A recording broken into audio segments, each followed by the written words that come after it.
types of plagiarism. We have intentional plagiarism. This is when the writer does it with awareness that it's someone's work.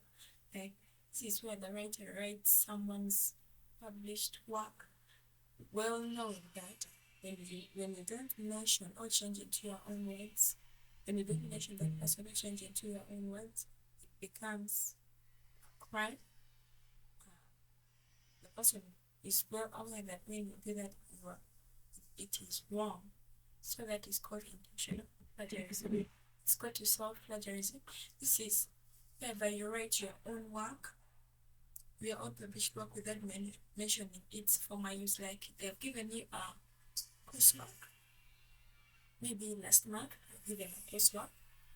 Then this month your lecturer gives you a coursework of the same thing, like having the same ideas. So for you, go ahead, you use your last coursework for this same work, just the way it is, without mentioning that I had collected this information in my last assignment.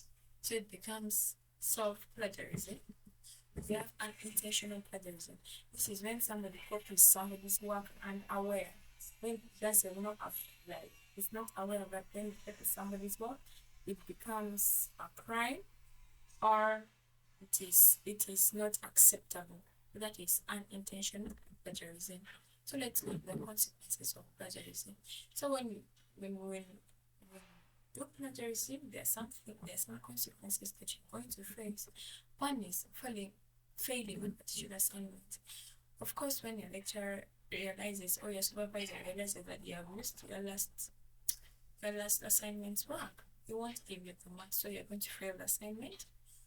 Being found guilty can ruin your academic career. Like when you're supposed to use a certain you're supposed to use a certain APA, a certain citation, and you use for another university, and you are a teacher maybe, or maybe just you're a teacher and you're using somebody else's work for your research work and teaching your students without mentioning that person, you can lose your job. Then also repercussion of parents' grades. That means your grades are going to lower when you're given small marks or when you're not given marks at all. Then loss of jobs. Just like how there's academic career is ruined, loss of jobs, like you lose your job because you're copying somebody's work and it's not your own idea, or you're just copying and pasting. That means you're lacking the ability to work there, so they might lose your job. Because of academic credibility. Let's go to prevention strategies of plagiarism. One has to read and understand relevant materials by not copying everything. Understand somebody's work without copying everything. So understand and read somebody's work very well so that you can make your own work and maybe summarize from what you have understood. Learning and using the agreed citation style.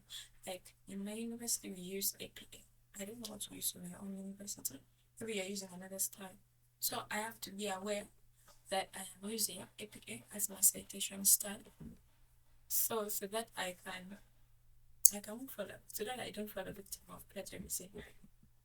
I use quotation marks when I'm using someone's language and provide pages from the sources. Like when I'm getting somebody's work, I am going to quote the name of the person and the page where I got the work from. Then you write the content in your own words. When you read, you understand, you're going to summarize it in your own words so that it doesn't look exactly like the author's work. So that it does not become plagiarism. Thank you. That was all about plagiarism today. I hope you have learned something today about plagiarism, and in my last videos I hope you have learned something. Thank you so much. Please like and comment and subscribe for more information. Thank you.